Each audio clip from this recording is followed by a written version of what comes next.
So the realm of the spirit has been known to hearken unto sacrifice. But in the days when obedience is demanded, it became better than sacrifice. Many of us, the reason why we do not actually appropriate much of God is not because we don't sacrifice. It's because we disobey God the days obedience became better than sacrifice. You may not be able to know that God may demand just 1 month of your time of commitment and dedication to Him. That may be what will set the course for your next 5 years, because the instructions you will get for consecrating yourself to God for only 1 month may guide you for the next 10 years. And in that day, you now wonder why you could not remain faithful to God. You don't know why. That will be the most distracted week, the most distracted month of your life. In the days God demands certain level of devotion from you, certain level of consecration from you. Woe to you if you decide to say, hey, I will wake up and make sacrifice at the tail end. Because at that day, sacrifice will not be counted. Why? It is obedience that is incubated in it, enveloped in it, the sacrifice. In every obedience is sacrifice. Every. But it's not in every sacrifice that there is obedience. Watchmen are men of obedience, not just men of sacrifice. The reason why they stand their guard and they could not sleep day in, day out is not because they want to sacrifice. It's because they are abiding to a sound they had. Because they are paying attention to an utterance that came beyond them. And you see them standing, and they are standing, and you wonder what kind of sacrifice? No, what kind of obedience envelop in it a sacrifice? When you see a soldier stand, come rain, come shine, it's not because he wants to sacrifice. He is obeying the last command. If another command comes, he will leave. We are supposed to be able to understand the command of God and obey it consistently.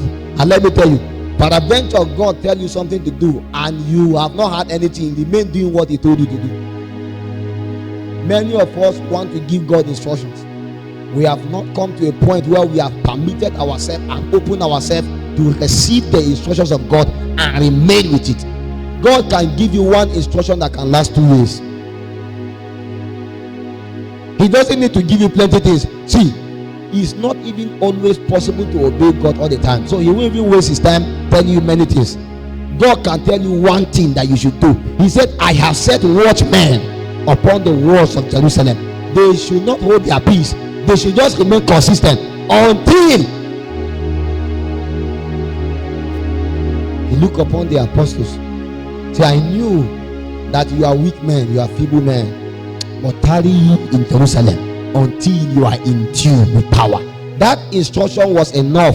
If they can obey that, it's enough sacrifice. And everyone that refused to tarry in that day, no matter how he tried to sacrifice later, he will get nothing.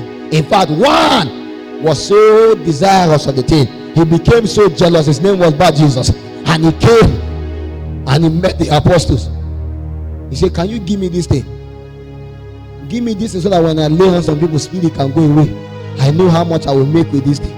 I know how much this thing, if I have this thing, Peter looked upon him. He said, let your money perish with you, because these things are not things that can be bought with money. We went through certain level of obedience to partake of this.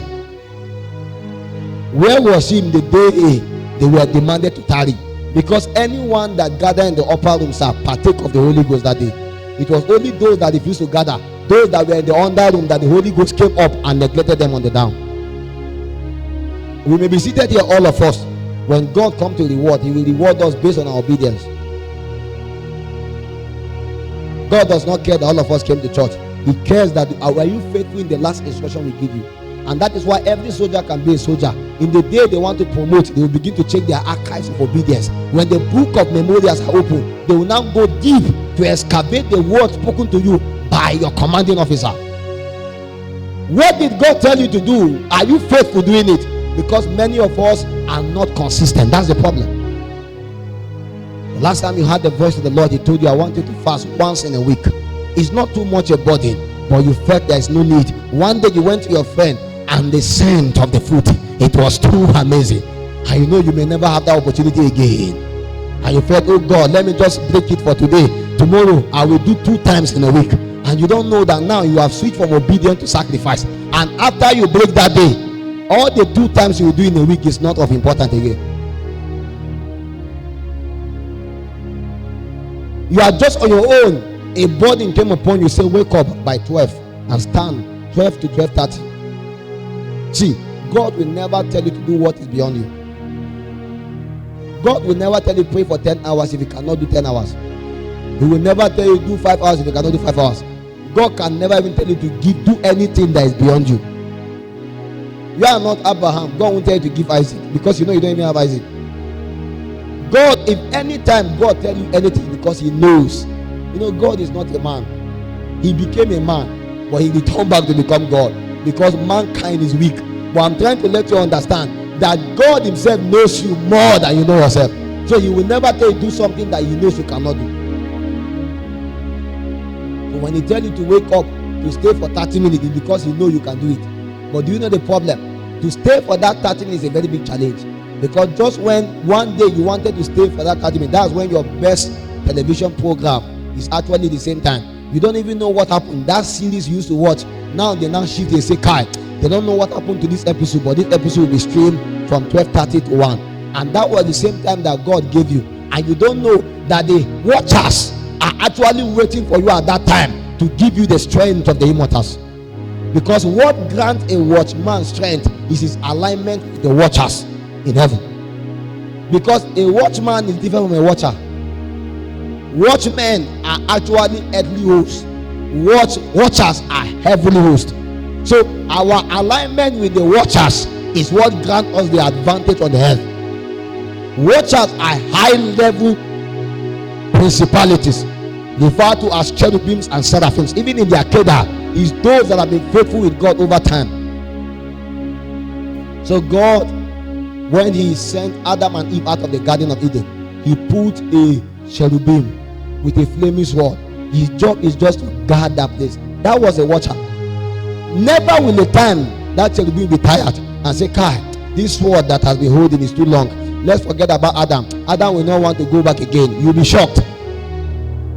Till today, Adam is trying to go back to the Garden of Eden. But there is a protocol to return back. Whether you like it or not, there has to be obedience factor within your being. If you want to make business with God deeper, see, learn to obey God more than men.